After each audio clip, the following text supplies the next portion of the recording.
लग्न का मान 26 अंश बना है। पुनर्वसु नक्षत्र का लग्न है, इसे श्रेष्ठ कहेंगे। नक्षत्र के स्वामी देवगुरु बृहस्पति जो उच्च के हैं और गुरु पुष्य योग का निर्माण करके जातक को सुरक्षा प्रदान कर रहे हैं शत्रुओं से, लंबी बीमारी से और साथ ही साथ करियर से। जो भी विषम परिस्थिति बनेगी उसमें गुरुदेव का लाभ मिलेगा। द्वितीय भाव में उच्च के गुरु का बैठना धनवान और सुखी, श्रेष्ठ विचारों वाला और मतिमान बनाते हैं। गुरु 4 अंश पे बैठे हैं। लग्न के अधिपति बुध 26 अंश पे बैठे हैं। यहाँ पे आपकी कुंडली में सूर्य के साथ शनिदेव बैठे हैं, जहाँ सूर्य 9 अंश के और शनि 10 अंश के हैं। शनिदेव अस्त हो जाएंगे। चंद्रमा 24 अंश 50 कला के साथ मृगशीरा नक्षत्र में। उस नक्षत्र का स्वामी मंगल दिग्बली तो नहीं पर बलहीन जरूर है, निश्चित रूप से कमजोर बन रहा है। जो कोई भी ग्रह दशम स्थान में मंगल बलवान होते हैं, उसके ठीक पूरक भाव अर्थात चतुर्थ स्थान में वो बलहीन हो जाते हैं। दिशा का बल उन्हें बिल्कुल भी नहीं मिलता है। इस आधार के कारण कई बार यहाँ मानसिक क्लेश, स्वास्थ्य से संबंधित समस्या और निरंतर बेवजह की चिंताओं से व्यक्ति को ग्रसित होते हुए भी देखा जाता है। आंखों की समस्या, कफ से संबंधित समस्या, हृदय क्षेत्र की परेशानी या माता को बीमारी इसी वजह से हो सकती है। अगर ऐसा नहीं है तो भगवान की बड़ी दया है, लेकिन हमें यहाँ पे सावधान जरूर होना होगा। उसके बाद मंगलदेव 20 अंश के बैठे हैं हस्त नक्षत्र में। शुक्रदेव अमात्य कारक ग्रह होंगे, अर्थात सबसे दूसरे नंबर के ग्रह। आत्मकारक इस कुंडली के लग्नेश ही हैं। विचार करने की बात होगी तो लग्न का अधिपति ही जन्म कुंडली का आत्मकारक है। नवांश कुंडली में उनकी राशि जन्म कुंडली के द्वितीय और पंचम भाव में बनी है। द्वितीय और पंचम भाव में बनी है। यहाँ जन्म कुंडली के पराक्रम भाव के स्वामी पराक्रम में बैठे थे और नवांश कुंडली में जो लग्न कुंडली का आत्मकारक ग्रह है उसकी पहली राशि में सूर्य बैठ गए। इसका अर्थ होगा कि सूर्य इस कुंडली के महान और महत्वपूर्ण ग्रह बन गए। ये सिद्धांतकार लिखते हैं।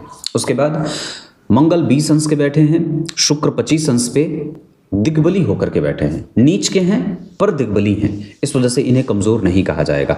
जिस राशि में विचार करिए, जन्म कुंडली में जिस राशि में मंगल शुक्र बैठे हैं, भले नीच के बैठे हैं, इस भाव का स्वामी बुध शत्रु की राशि में है, जहां के स्वामी उच्च के हो जा रहे हैं। इस वजह से भी व्यक्ति का व्यय और आर्थिक स्वतंत्रता संतुलित रहती है। बुध अपने ही नक्षत्र में बैठ करके जातक को पैसा बचाने की बुद्धि देंगे। सूर्य मघा नक्षत्र में बैठ करके व्यक्ति को घमंडी थोड़ा बहुत बना सकते हैं। शनिदेव 10 अंश पे मघा नक्षत्र में बैठ करके व्यक्ति को आयु से संपन्न और कभी कभी मत को भिन्नता में लेके जाना, किसी पे विश्वास ना करना, इंजीनियरिंग करना, ऑटोमोबाइल सेक्टर में काम करना, टेक्सटाइल के क्षेत्र में काम करना, ट्रांसपोर्ट का काम करना, बैंकिंग और फाइनेंस को समझना, केमिकल को समझना, विशारद किसी भी विषय का व्यक्ति को बना देते हैं। कलाओं को जानना, प्रवक्ता हो जाना, प्रोफेसर हो जाना, अपने पिता के कारोबार को आगे बढ़ा देना और उस जगह से भी धन कमा लेना जहां से लोग त्राहिमाम त्राहिमाम करते हो, है ना। उसके बाद अगर बात करते हैं तो शुक्र इस कुंडली के अमात्य कारक हैं। नवांश कुंडली में भी वहीं बैठे हैं। तो 2 ग्रह जन्म कुंडली में भाव से वर्गोत्तम नजर आ गए। पहला जन्म कुंडली में शनि जो इस कुंडली के भाग्य भाव के स्वामी हैं, और दूसरे जन्म कुंडली के शुक्र जो इस कुंडली के पंचम भाव के स्वामी हैं। पंचम भाव के स्वामी हैं, चतुर्थ में बैठे हैं, ये केंद्र त्रिकोण का योग होगा। भले नीच के बैठे हैं पर फिर भी दिग्बली होने के कारण अपने प्रभावों को मजबूती देंगे। गुरु से मंगल का संबंध अच्छा बना हुआ है। चंद्रमा से बुध का संबंध निर्णय लेने की क्षमता को मजबूत कर रहा है। चंद्रमा से गुरु का संबंध व्यक्ति को श्रेष्ठ और अच्छे लोगों की परख देता है। चंद्रमा से चौथे भाव के जो सूर्य बैठे हैं, चंद्रमा से 4 घर आगे सूर्य, ये दोनों ही अच्छे बैठे हैं। पर फिर भी जब कभी भी व्यक्ति के जीवन में कोई गलत निर्णय लेते हुए देखा जाएगा, उसमें इन्हीं दोनों ग्रहों के कारण ऐसा खेल होगा।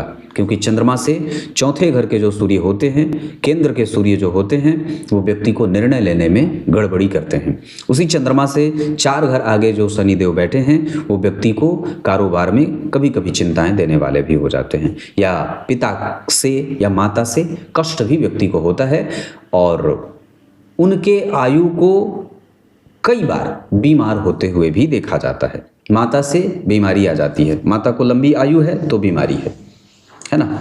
इस तरीके की बात आती है। घर में थोड़े बहुत कलह का वातावरण मंगल और राहु के कारण दिखाई दे। हालांकि मंगल फिर भी ठीक नहीं है इस कुंडली के लिए, लेकिन एक पक्ष के लिए जरूर अच्छे हैं कि एकादशवें भाव के स्वामी हैं और चतुर्थ में बैठे हैं। इस वजह से इस कुंडली के लिए मंगल देव व्यक्ति के जीवन में महालाभकारी योग बना देंगे। तो मंगल की दशा में रैंडम एक्सिस, अचानक से धन लाभ के योग भी बनते हुए नजर आएंगे। दसम स्थान में केतु जो बैठे हैं और राहु चतुर्थ स्थान में 3 अंश के साथ उत्तरा फाल्गुनी नक्षत्र में। अवस्था के हिसाब से अगर सूर्य स्वग्रही नहीं होते तो राहु और केतु दोनों को कष्ट में देखा जाता, परंतु फिर भी दशम स्थान के केतु व्यक्ति को निश्चित रूप से कारोबार का चिंतन करने वाला या कारोबार की चिंता में रहने वाला तो जरूर बना देते हैं। भविष्य को लेकर समझने की शक्ति व्यक्ति को बड़ी जल्दी विकसित करनी पड़ती है, जल्दी ही जिम्मेदारियों का बोझ भी आ जाता है। लगभग लग्न से लेकर सप्तम भाव तक सारे ग्रह बैठे हैं सिवाय चंद्रमा को छोड़कर। इस वजह से व्यक्ति के जीवन में जिस भी मार्ग पे उसे जाना होता है उसमें कोई कंफ्यूजन नहीं होता। वो आरंभ से ही अपने लक्ष्य का चयन कर चुका होता है, क्योंकि आरंभ से लेकर यानी कि लग्न से लेकर सप्तम भाव तक अगर सारे ग्रह बैठे हैं तो व्यक्ति का जो पूर्वार्ध है, पूर्व की आयु है, वो सुखद भी बीतती है। लग्न कुंडली के केंद्र में द्विस्वाभाविक राशि बनी है। नवांश कुंडली के केंद्र में स्थिर राशियों का बनना ये विवाह में स्थिरता प्रदान करते हैं। साथ ही साथ नवांश कुंडली में गुरु, चंद्रमा और शुक्र जैसे 3 शुभ ग्रह का केंद्र में होना, केतु जैसे शुभ ग्रह के कारण वहां पे और भी ज्यादा एक सुखद माहौल भी बनते देखा जाएगा। जबकि नवांश कुंडली के दशम भाव के स्वामी का शत्रु के साथ शत्रु की राशि में बैठना कई बार पत्नी का पिता के साथ थोड़ा बहुत मतभेद देखने को मिलता है।